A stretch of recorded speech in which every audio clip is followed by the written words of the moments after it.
The subject is Benghazi, and a report running on FoxNews.com written by James Rosen. The essence of it is that the State Department, then Secretary of State Hillary Clinton, doing an end run around their own counterterrorism bureau, really to whitewash this thing or get the word terrorism removed from it. So, Judge Andrew Napolitano, let me ask you, what are the legal implications? Well, the legal implications for the Obama administration in general, Mike, and first, good afternoon, or in Chicago time, good morning. It's always a pleasure to be with you.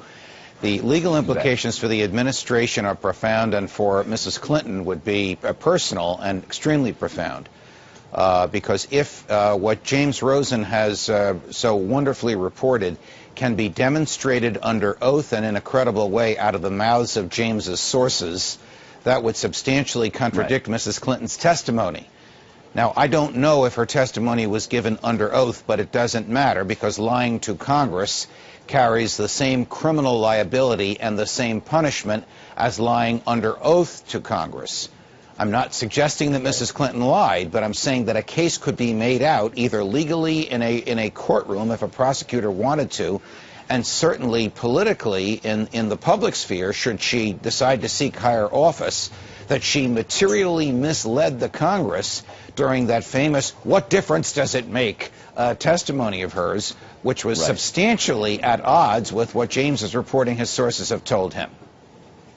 Now, there's one section from that report, from the James Rosen report, that says there was an effort early on to delete all references to Al-Qaeda in the early documentation that came out of the State Department.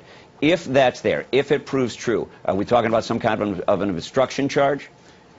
Well, no, it wouldn't be obstruction of justice unless someone could argue that the cables and the information that came from the State Department after the event had concluded impeded the ability of the FBI and American intelligence agents to find the culprits who did this. So that would be the obstruction.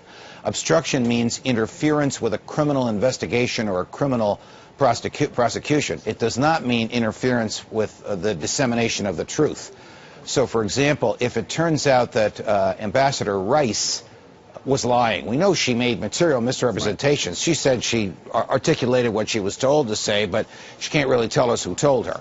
But if it turns out she was lying, that is not a crime because it was not under oath, it was not to Congress, and it didn't materially interfere with a prosecution. It would be a political wrong, and her boss, the president, would suffer for it egregiously, but she couldn't be prosecuted for it. On the other hand, Mrs. Clinton was giving testimony before a United States Senate committee, and she had not only the moral but the legal obligation to tell the truth as she understood it at the time.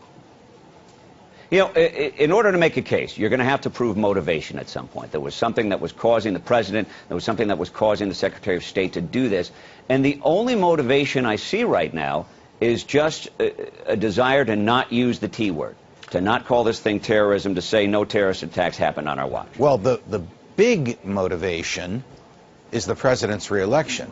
At the time that Secretary Rice made the statements she made, the whole world thought that Mitt Romney stood a fighting chance of beating Barack Obama, and depending upon when all this sunk in and its relationship to the first of the debates, that Mitt Romney, in fact, would actually lose. So there's reason to suppose that the administration's dancing around the truth here was motivated by the president's desire to get reelected, or at least to put this to the back burner until after Election Day. Now it's on the front burner. This is not going to affect the president's reelection. Obviously, it's a done deal.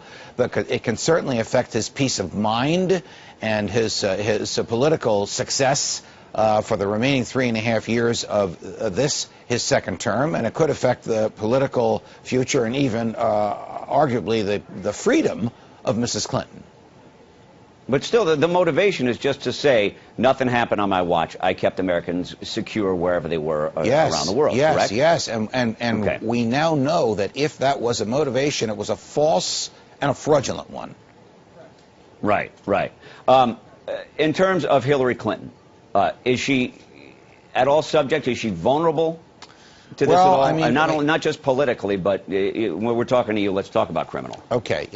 As a textbook case, yes, she's vulnerable.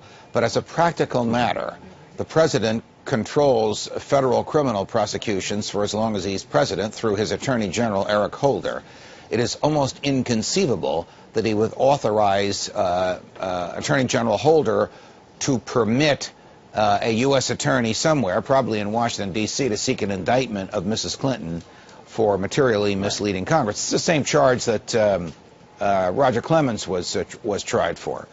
Now, the statute of limitations is 5 years, so it goes into a period of time after Barack Obama's presidency is concluded, but it's extremely unlikely, whatever she does in 2016, that she'd be prosecuted between now and 2016. And it's unlikely that she'd be prosecuted after 2016 because too much time will have passed.